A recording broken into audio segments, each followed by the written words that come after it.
Good morning everyone, स्वागत है आप सभी का विजडम एजुकेशन पे। आज 21 अक्टूबर 2020 है। दैनिक जागरण के राष्ट्रीय संस्करण का कंप्लीट न्यूज़ एनालिसिस करेंगे। दैनिक जागरण के राष्ट्रीय संस्करण का पीडीएफ हमारे टेलीग्राम चैनल पे मिल जाएगा और वहाँ पे जो इम्पोर्टेंट न्यूज़ होता है उसको मैं इस तरह से हाईलाइट करके आपके लिए पोस्ट कर देता हूँ। आप जा कर के देख सकते हैं, पढ़ सकते हैं और पढ़ने के बाद अगर आप मेरा वीडियो देखेंगे तो आपको अधिक फ़ायदा होगा। तो चलिए डिस्कशन स्टार्ट करते हैं। जो फर्स्ट पेज पे जो फर्स्ट न्यूज़ मुझे आपके साथ डिस्कस करना है वो करना है कि चीन पे निर्भरता खत्म करने के लिए ताइवान से समझौते की तैयारी। हम देख रहे हैं कि भारत की जो डिपेंडेंसी है उसको चीन पे समाप्त करने के लिए भारत क्या क्या काम कर रहा है। एक तो भारत क्वाड के साथ समझौता कर रहा है, क्वाड के साथ सप्लाई चेन विकसित कर रहा है। दूसरा है कि ताइवान के साथ जो है भारत समझौता कर रहा है या अन्य देशों के साथ भारत समझौता कर रहा है जो भारत का फ्रेंडली कंट्री है। सेकेंड पर्सपेक्टिव में आप इसको समझ सकते हो कि ताइवान जो है चीन और ताइवान का कह सकते हो 36 का आंकड़ा है। ताइवान जो है चीन ताइवान को वन चाइना पॉलिसी के तहत ताइवान को मानता ही नहीं है। चीन मानता है कि ताइवान उसका ही पार्ट है, उसका ही अंग है। जिस तरह से चीन लद्दाख के बारे में कहता है कि लद्दाख चीन का अंग है, जिस तरह से चीन अरुणाचल प्रदेश के बारे में कहता है कि अरुणाचल प्रदेश चीन का अंग है, उसी तरह से चीन ताइवान को कहता है कि ताइवान जो है चीन का एक पार्ट है, चीन का एक अंग है। राइट।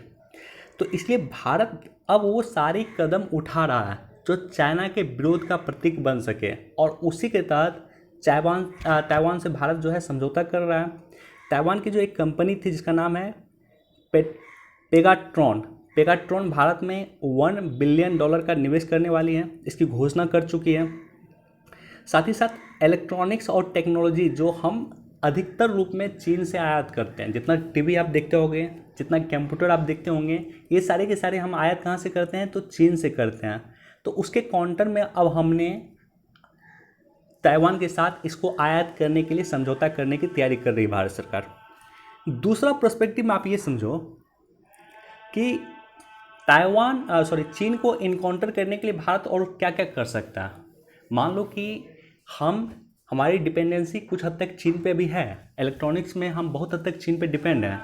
तो उसके लिए जो है DPIIT मिनिस्ट्री ऑफ कॉमर्स का एक पार्ट है जिसका नाम है DPIIT। मैंने आपको कल भी कहा था कि आप जाकर के DPIIT का जो है वेबसाइट चेक कर लेना, क्योंकि काफ़ी योजना जो है DPIIT के द्वारा रेगुलेट किया जा रहा है।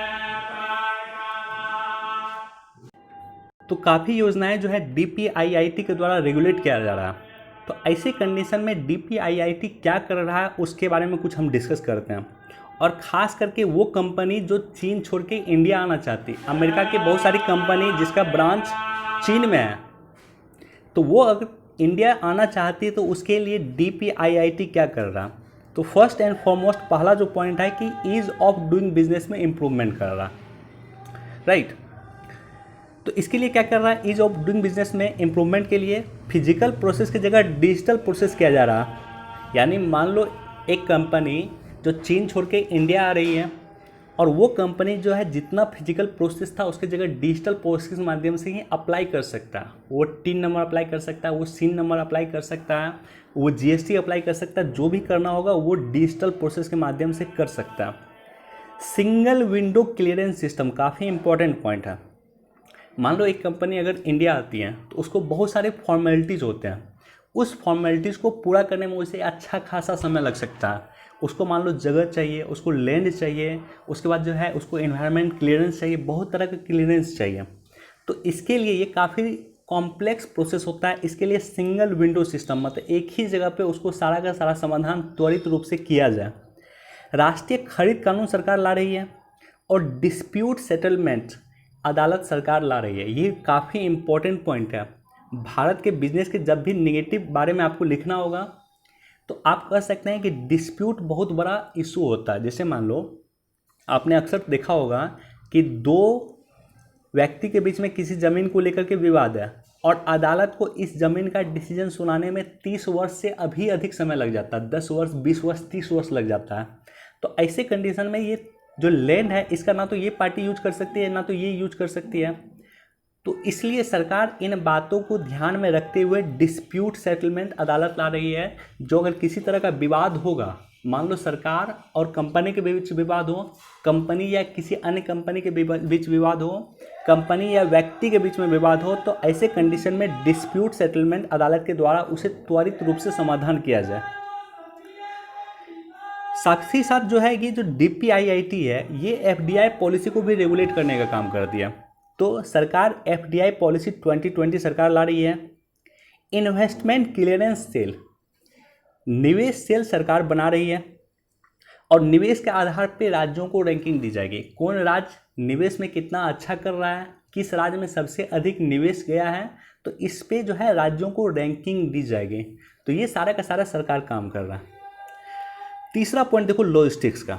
लॉजिस्टिक्स काफ़ी इंपॉर्टेंट है। मान लो यहाँ पे किसी गांव में कोई इंपॉर्टेंट सामान बन रहा है और उसे हमें भेजना कहाँ है, तो उसे हमें भेजना है पोर्ट के माध्यम से, बंदरगाह के माध्यम से अन्य देशों में भेजना।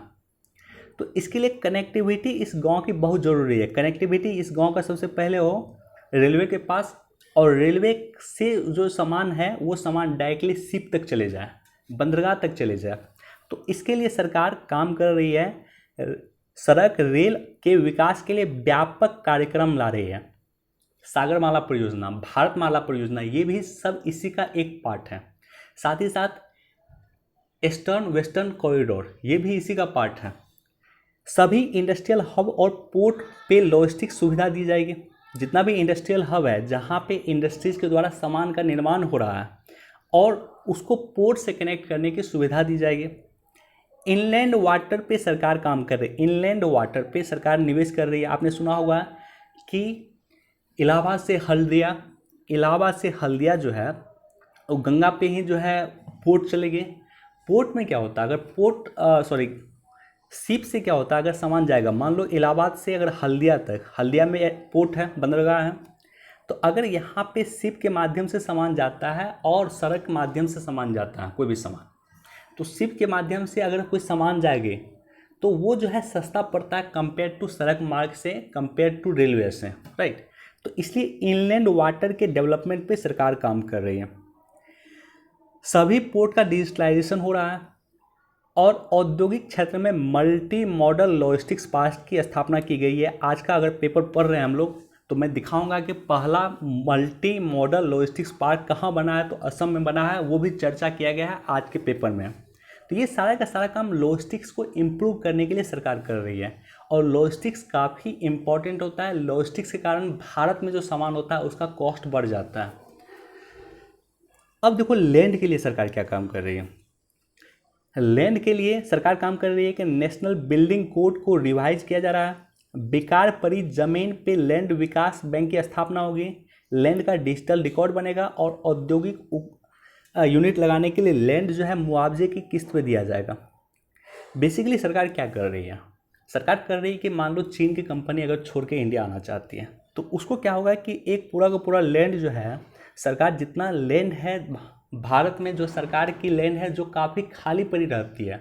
आपने सुना होगा कि NTPC का लैंड काफ़ी खाली है, बिजली विभाग का काफ़ी लैंड खाली है, उसके बाद रेलवे का काफ़ी लैंड खाली है। तो सरकार उसका एक रिकॉर्ड बना रहा है और कोई कंपनी मान लो चीन से छोड़ के इंडिया कंपनी आती है तो ऐसे कंडीशन में उस कंपनी को कहा जाएगा कि आप लैंड पहले चूज कर लीजिए कौन लैंड चाहिए और उसके बाद उस लैंड को अलॉट कर दिया जाएगा उस कंपनी को। उस कंपनी के पास अगर इमीडिएट पैसा नहीं होगा सरकार को देने के लिए तो सरकार कहेगी कोई दिक्कत नहीं है, आप हमें किस्त वाइज भुगतान कर सकते हैं। तो ये काफ़ी इनोवेटिव कदम है। प्ले एंड प्लग मॉडल कुछ समय में पहले हमने आपके साथ डिस्कस किया था। प्ले एंड प्लग मॉडल क्या होता है? प्ले एंड प्लग मॉडल कि एक बना बनाया वातावरण कंपनी को दिया जाएगा, कंपनी को लैंड दिया जाएगा, कंपनी को लैंड के साथ साथ औद्योगिक इकाई जो बना हुआ वो दिया जाएगा। तो चीन की जो कंपनी आएगी उसको कुछ काम नहीं करना, चीन से जो कंपनी छोड़ के आ रही है, जापानीज कंपनी है, अमेरिकन कंपनी है, उसको क्या करना है, वहाँ पे जाना है, बना बनाया सारा चीज़ मिल रहा है और वहाँ पे अपना सेटअप करके काम स्टार्ट कर देना। क्लस्टर और सेज रणनीति, स्पेशल इकोनॉमिक जोन रणनीति, क्लस्टर डेवलपमेंट पे सरकार काम कर रही है। मैन्युफैक्चरिंग क्लस्टर स्कीम अंतिम चरण में है, राइट। इसके बाद सरकार क्या कर रही है? बिजली के लिए कि औद्योगिक इकाई सीधे बिजली उत्पादक कंपनी से बिजली खरीद सकती है। यानी जो मान लो बड़ा बड़ा कंपनी लगेगा, बहुत बड़ा बड़ा कंपनी लगेगा, बड़ा बड़ा प्लांट लगेगा, तो उस प्लांट में जो है आप सीधे एक काम कीजिए, जो बिजली प्रोड्यूसिंग कंपनी है उससे सीधे बिजली खरीद लीजिए। और साथ ही साथ भारत में बिजली थोक बाजार को विकसित किया जा रहा है, ठीक है, होलसेल मार्केट को विकसित किया जा रहा है। उद्योग 3 से 5 साल के लिए फिक्स्ड चार्ज पे बिजली ले सकते हैं, यानी 3 से 5 वर्ष तक उनको कोई फ्लैक्चुएशन नहीं होगा बिजली के प्राइस में, उसको फिक्स चार्ज पे बिजली मिल जाएगा। तो ये सारे के सारे इनोवेटिव कदम उठा रही है DPIIT। क्यों? क्योंकि हमें चीन को प्रतिस्पर्धा देना है, हमें चीन पे डिपेंडेंसी समाप्त करना है, हमें चीन से आत्मनिर्भर होना है, हमें खुद पे निर्भर होना है, राइट। हमें जो है दुनिया में मैन्युफैक्चरिंग हब बनना है। इसके लिए DPIIT ये सारी के सारी काम कर रही है। तो ये काफ़ी इंपॉर्टेंट पॉइंट था जो मैंने आपके साथ डिस्कस किया, आप लोग अपने कॉपी में ज़रूर नोट कर लेना।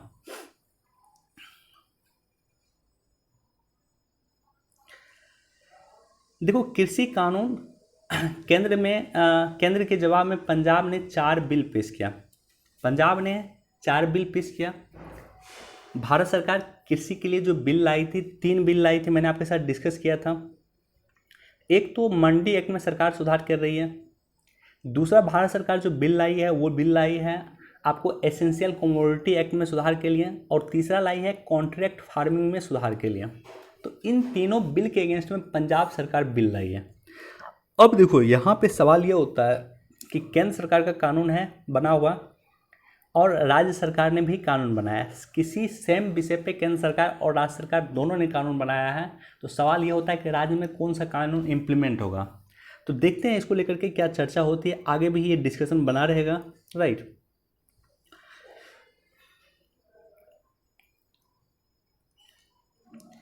हाइड्रोजन CNG से होगा प्रदूषण वार। हाइड्रोजन CNG से जो है पूरी की पूरी गाड़ी चलेगी। तो दिल्ली एयर पोल्यूशन के बारे में जब भी आपको लिखना है आप लिख सकते हैं।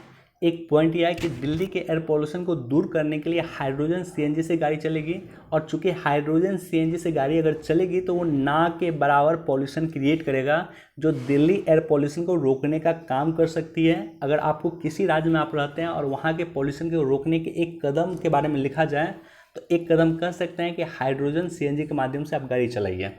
आप जो भी ट्रक चलाना है, आपको ट्रैक्टर चलाना है, छोटी गाड़ी चलाना है, स्कॉर्पियो चलाना है, आप चलाइए हाइड्रोजन CNG के माध्यम से, ताकि पॉल्यूशन कम किया जा सके, राइट। तो कल हमने इस पर डिटेल से डिस्कस किया था, आज हम इस पर डिस्कस नहीं कर रहे हैं कि मालाबार में ऑस्ट्रेलिया के शामिल होने से चीन बेचैन। मालाबार सैन्य अभ्यास जो 3 देशों के बीच में संपादित होता है, भारत, जापान और अमेरिका, इसमें अब ऑस्ट्रेलिया भी जुड़ गया। तो चारों देश जो है मालाबार सैन्य अभ्यास में शामिल हो गया है। चारों देश पार्ट हैं किसका? क्वाड का पार्ट है। तो क्वाड का कह सकते हो संयुक्त रूप से पहला सैन्य अभ्यास होगा जो मालाबार सैन्य अभ्यास 2020 होगा। तो चीन बेचैन है, निश्चित तौर पर बेचैन होना भी चाहिए, क्योंकि ये चारों ही देश विश्व के सबसे शक्तिशाली देश में से हैं, और जिसका एक मकसद है कि चीन को किस तरह से हम इनकाउंटर करें, राइट। एक बार देख सकते हैं कि अब तक 13 बार राष्ट्र को संबोधित कर चुके हैं प्राइम मिनिस्टर नरेंद्र मोदी।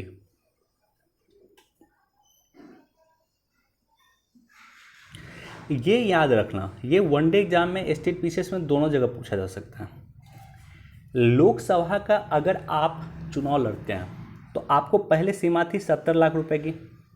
70 लाख रुपए तक आप खर्च कर सकते थे, 70 लाख रुपए से अधिक खर्च नहीं कर सकते थे। हालांकि लोग अधिक खर्च करता है, लेकिन चुनाव आयोग में लोग 70 लाख ही शो कर सकता है। और अगर चुनाव आयोग को पता चले कि किसी व्यक्ति ने 70 लाख से अधिक खर्च किया तो चुनाव आयोग उस पर एक्शन ले सकता है। और इसी तरह से राज्यसभा चुनाव में लोग 28 लाख ही तक खर्च कर सकते थे। अब क्या किया गया है कि 70 लाख से बढ़ा करके 10% बढ़ाया गया है, यानी 70 लाख की जगह 77 लाख लोकसभा चुनाव में, और 28 लाख की जगह इसका भी 10% होता है 2,80,000, यानी 3,80,000 तक विधानसभा चुनाव में खर्च कर सकते हैं आप। 77 लाख आप लोकसभा चुनाव में खर्च कर सकते हैं। तो ये सीमा तय की गई है, ये डाटा है, वनडे एग्जाम में स्टेट पीसीएस में पूछा जा सकता है।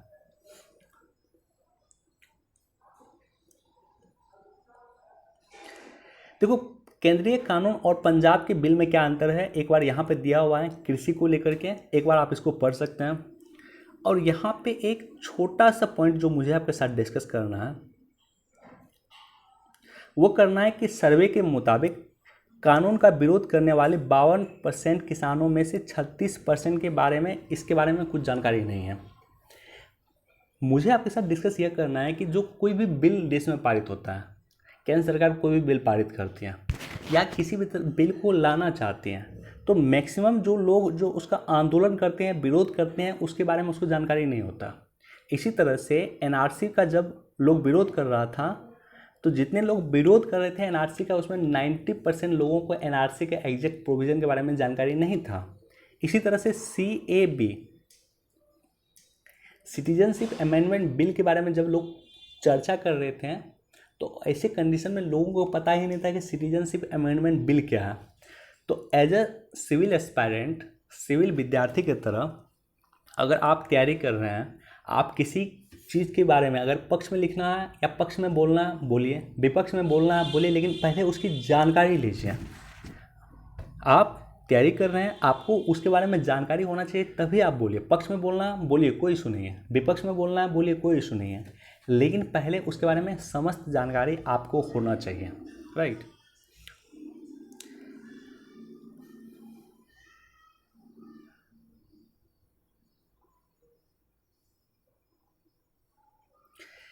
देखो, चीन के विस्तारवादी इरादों पे नकेल, चीन को लेकर के हमने कई बार डिस्कस किया।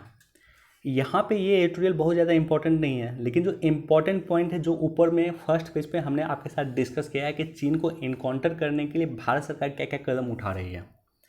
साथ ही साथ चीन और भारत का क्या ऐतिहासिक पॉइंट है, ऐतिहासिक संबंध क्या है, चीन और भारत के बीच में क्या क्या सकारात्मक संदर्भ है, पॉजिटिव पॉइंट है जहाँ चीन और भारत मिलकर काम कर रहा है, चीन और भारत के बीच में क्या क्या नेगेटिव पॉइंट है जहाँ चीन और भारत प्रतिरोधी के रूप में काम कर रहा है, विरोधी के रूप में काम कर रहा है। ये सारी चीज़ें आपको जानकारी होना चाहिए और ऑलरेडी हमने कई बार डिस्कस किया है, राइट। तो यहाँ पे जो एक्चुअली ये जो एडिटोरियल दिया हुआ वो दिया हुआ यहाँ पे देखो लास्ट में दिया हुआ, जैसा कि मैंने आपको बताया है कि चीन अरुणाचल प्रदेश को और लद्दाख को भारत का हिस्सा नहीं मानता। हाल फिलहाल में 44 पुल का उद्घाटन रक्षा मंत्री जी के द्वारा किया गया, तो चीन ने तीखी प्रतिक्रिया दी है। चीन का कहना था कि ये 44 पुल का उद्घाटन भारत सरकार नहीं कर सकता क्योंकि लद्दाख के क्षेत्र में ये पुल आता है और लद्दाख चीन का पार्ट है। तो उसको लेकर के चीन ने स्टेटमेंट दिया, उसके बाद भारत ने भी स्टेटमेंट दिया कि चीन अपनी हद में रहे, राइट। तो ये एडिटोरियल इसी को लेकर के दिया हुआ, 44 पुल का उद्घाटन किया गया और साथ ही साथ 102 नए पुल का उद्घाटन हम कर रहे हैं, राइट। एक बार जो मैंने हाईलाइटेड पोर्शन किया उसको एक बार पढ़ सकते हैं। 1951 में तिब्बत पे चीन ने कब्जा कर लिया। भारत की सीमा चीन के साथ नहीं लगती थी, भारत की सीमा तिब्बत के साथ लगती थी, भारत की सीमा चीन के साथ नहीं लगती थी, लेकिन चूंकि तिब्बत पे चीन ने कब्जा कर लिया है इसलिए भारत की सीमा अब चीन के साथ लगने लगी है।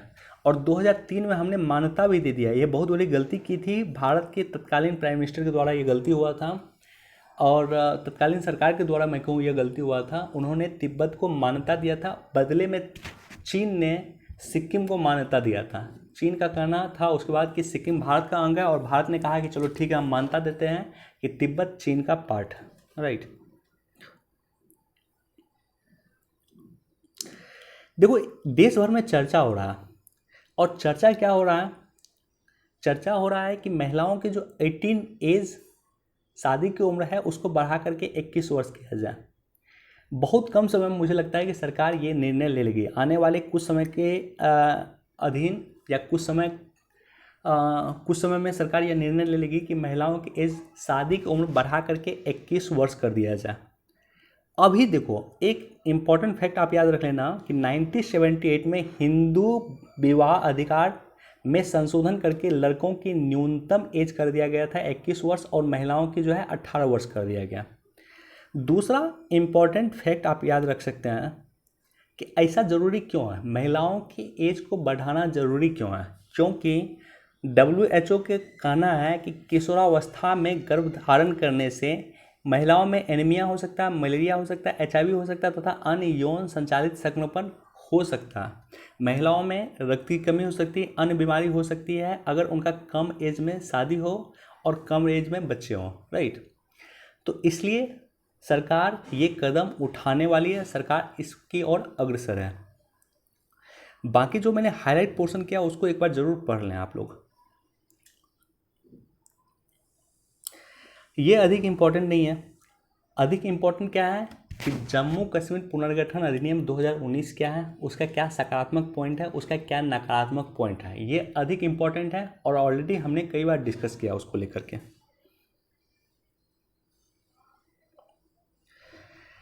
देखो फर्स्ट पेज पे जो हमने डिस्कस किया था कि मल्टी मॉडल लॉजिस्टिक्स पार्क की सरकार स्थापना कर रही है। क्या होता है मल्टी मॉडल लॉजिस्टिक्स पार्क?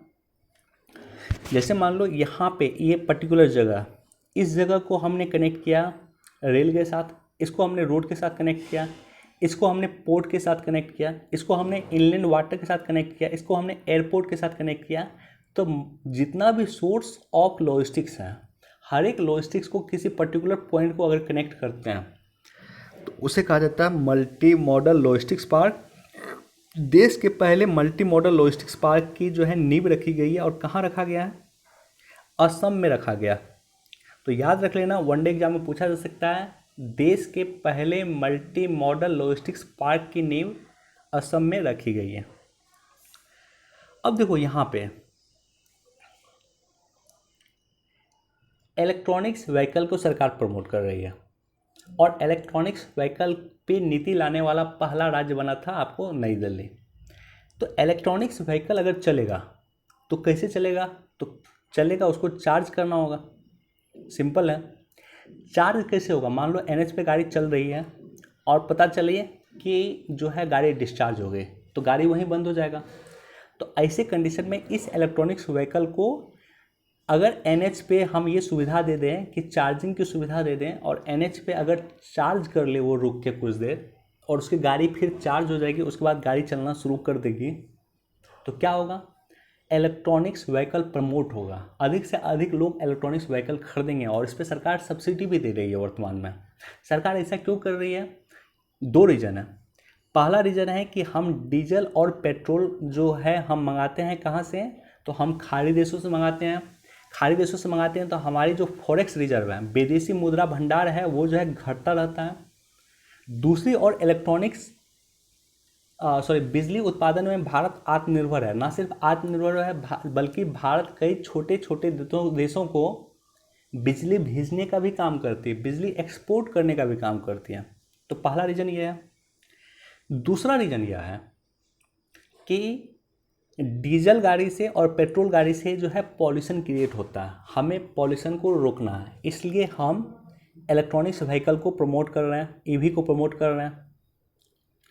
और तीसरा रीज़न है कि सरकार ने जो है UNFCCC COP21 के तहत यानी पेरिस क्लाइमेट चेंज में सरकार ने जो है कमिटमेंट किया था कि सरकार जो है बिजली उत्पादन जो है गाड़ी जो है अधिक से अधिक इलेक्ट्रॉनिक्स व्हीकल 2030 तक चलेगी। किससे? तो वो चलेगी बिजली के माध्यम से। तो ये तीनों चीज़ है कि सरकार ये काम कर रही है, राइट। राष्ट्रीय राजमार्ग के दोनों तरफ लगेंगे चार्जिंग स्टेशन। क्यों? क्योंकि बेसिकली 3 कारण है।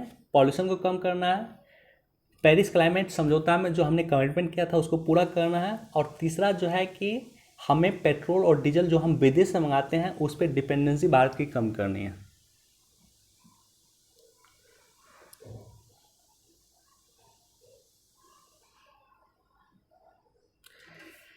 देखो भारत के लिए हींग उत्पादन की उम्मीद बने लाहौल, स्पीति और किन्नौर।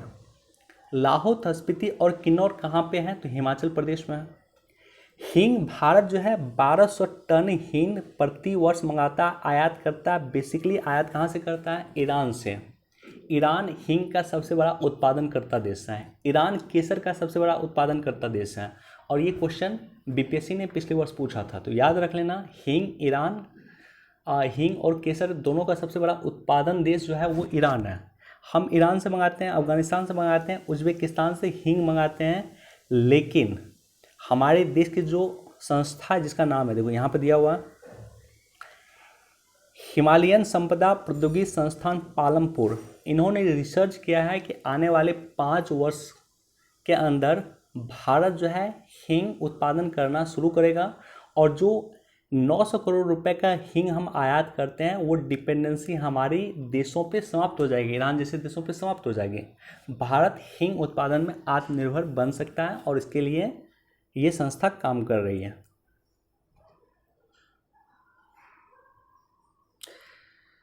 ओके, यहाँ पे देखो कुछ डाटा दिया हुआ,